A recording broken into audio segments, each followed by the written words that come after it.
Agriculture and Technology, JUCAT, which over the years has demonstrated the proven ability to develop crops that can adapt to adverse weather and climate change.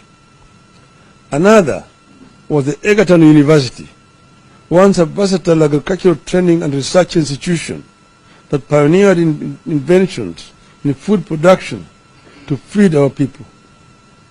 Egerton is now on its deathbed, just when the country needs it most. The University of Nairobi's College of Agriculture and Veterinary Sciences has in the past demonstrated its ability to develop new seed varieties and pioneer the agricultural techniques towards food security. The Kenyan Seed Company has shown its capacity to develop high-yielding, drought-resistant seeds. The sad fact that all these Kenyan institutions are struggling. They are underfunded and often mismanaged. Why are we so quick to give money to foreign biotechnology companies when our own institutions that have demonstrated capacity to develop safe and trusted foods are struggling? At 60, Kenya is too old to beg for food or accept unsafe imports from those with ulterior motives. Our institutions and farmers need resources and political goodwill to come through for the nation. Under the prevailing erratic weather patterns, the wise and patriotic thing to do is to invest in the capacity of our own institutions to undertake the production of crops that can withstand climate change. The Kenya Agricultural and Livestock Research Organization, with no better scientific capacity than more advanced institutions that continue to cast doubt on GMOs, has unfortunately lauded the government's decision to flood the country with GMO maize. We had expected the government to put more money into this institution to develop responses to new threats from the pests such as fall and armyworms, maize stalk borer, and diseases such as maize lethal necrosis for a homegrown lasting solutions to our food problems. We do not believe that Kenya will solve its problems by taking money abroad or seeking food aid that comes with strings attached and with grim consequences for our farmers and general population.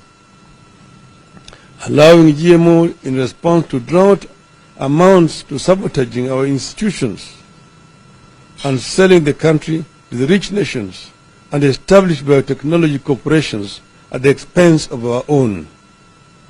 This move abandons our farmers, seeds, soils, and ecosystems to the benefit of foreigners and their companies.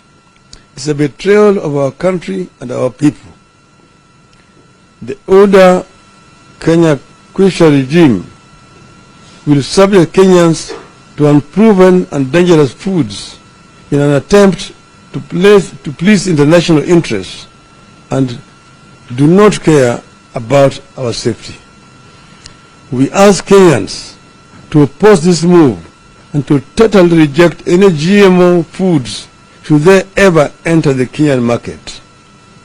Our constitution is clear on the sovereignty of the people on matters both small and large. On grave matters such as life-altering GMO foods and technology, the people's voice must be heard and respected.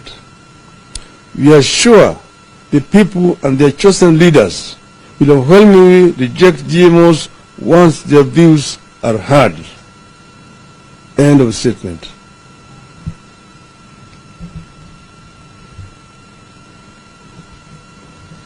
Thinking has been that they say that GMO has been done for the longest time and it's not something new. Even as the minister goes ahead to say that there are 1,000 ways to die, they believe that we've been eating GMO for the longest time. Why are we causing this when we believe that there are cabinet decisions? Well, you see, first, let's get it right. decisions of this magnitude cannot be left entirely to the cabinet, the way the government works, unless it is changed. The policy are formulated in the ministries by the technocrats. Then they go to the cabinet by way of sessional papers or cabinet memoranda. The cabinet debates and approves. Then those documents must come to Parliament. When it comes to law, any legislation must go through the People's Representative House, which is the Parliament. It must be tabled there, either as a session of paper or whatever it is. And Parliament must then debate it, subject it also to public participation. That is when it now becomes a government, official national policy document. So it's just don't go to a cabinet and steamroll them into approving an important matter like this. In other words, but what has happened, even this, to my knowledge, has not even been discussed by the President Cabinet. The President used an outgoing cabinet, which was basically an interim. It really had no powers to pass a decision of this magnitude, to so say that they're removing the ban. That is itself as unprocedural and is illegal. This matter must be subjected to proper public debate and approved by the people's representative in the National Assembly and the Senate. Well, the last one from me, you have linked it to proposals for by a push by multinationals and also foreign nations. What information do you have with regard to this, and who is pushing it specifically? I don't want to speculate, but we know that the companies that themselves are manufacturing the seeds and also fertilizers are trying to find new markets, and are the ones which are actually pushing this year. And they are actually approached people in the government. I don't want to be specific, but I know that people have been approached and they have made commitments without consulting anybody in the country. So they are trying basically to steamroll this issue, the country, for their own maybe individual benefits. Therefore, they are not doing this in the interest of the people of Kenya. We know that as we talk now, there are sufficient stocks of maize in the country. And farmers even right now are harvesting. And as you see, there's fear, particularly in the Rift Valley, which is our grain bread basket, that the farmers' maize are going to lose a market when the market is going to be flooded by this GMO maize which is being imported in the country.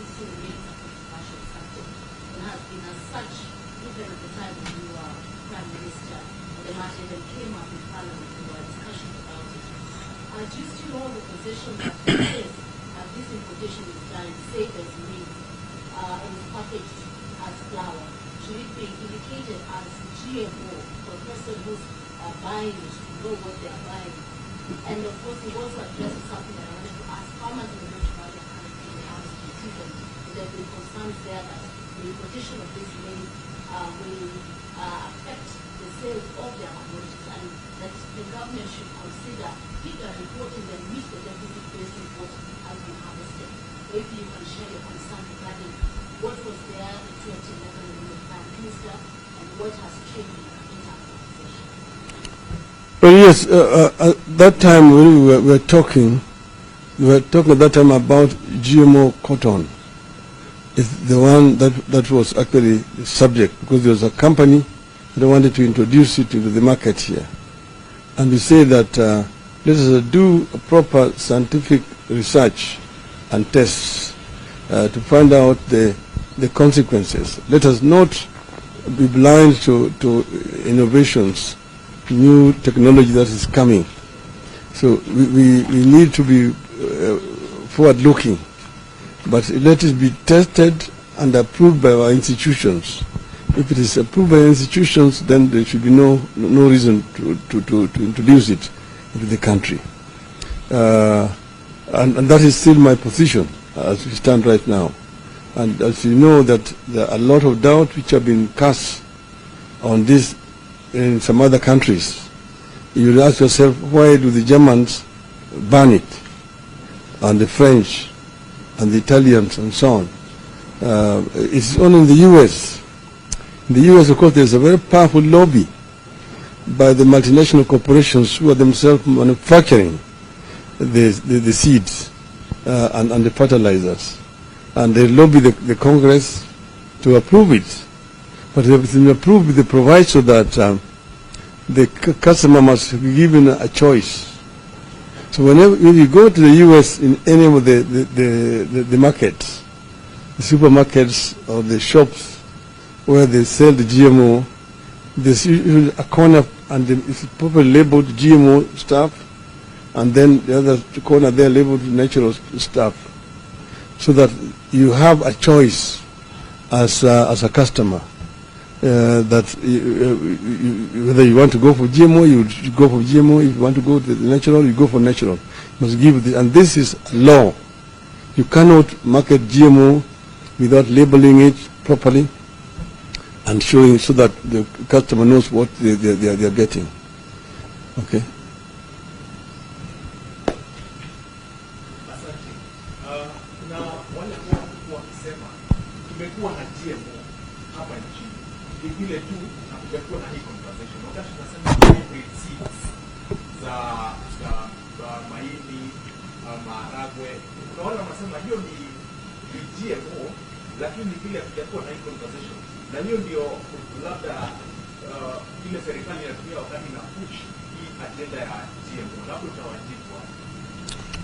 Nitasema ati mimi sina habari ya kwamba tumekuwa na GMO hapa.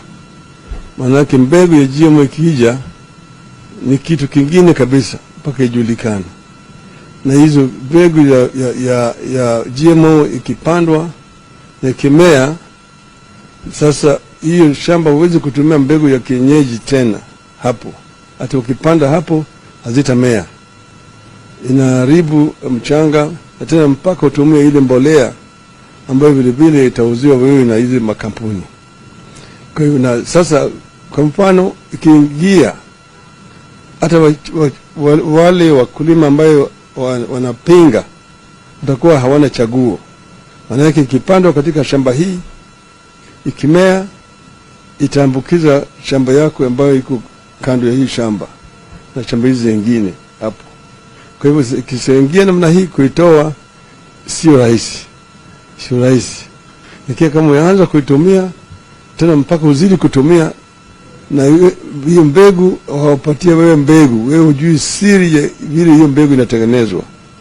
Ukishaanza kutumia hizo mbegu kila mwaka mpaka wewe ununue hiyo mbegu kutoka kwa hizo kampuni hizo. Usiponunua huwezi kupanda. Na sasa vile vile huwezi kurudi kupanda ile mbegu ya kienyeji. Hiyo vile vile sasa imekwisha. Maana ukipanda katika hiyo shamba hazitamea. Hiyo ndio changamoto ambayo iko kwa juu mambo ya GMO. Sawa. Thank you.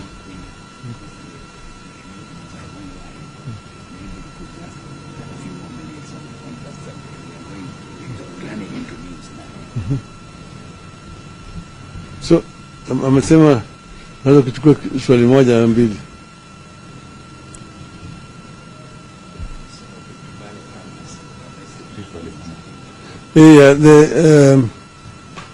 Uliongea juu ya wale wakulima wa bonde la Ufa ambaye wameeleza hofu yao ya kwamba sasa hivi ni saa za mavuno, wameanza kuvuna mahindi yao.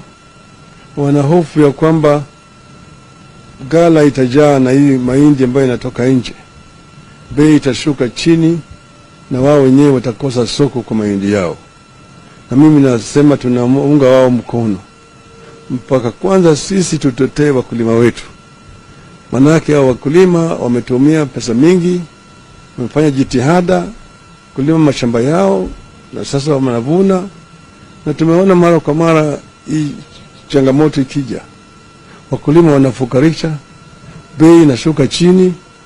Saa nyingine tunaleta mahindi kutoka ng'ambo, soko inakuwa imejaa na mahindi ambayo imetoka nje. Kwa hivyo tumesema serikali mpaka iangalie maslahi ya wakulima wetu. Sisi kama Azimio tunaunga mkono kabisa ili pendekezo ya wakulima kutoka bonde la Ufa, na kwamba serikali isiendelee mbele kuleta hiyo mahindi bandia katika soko zetu. Tunakataa. Tumesema tunakataa katakata kama Azimio la Umoja.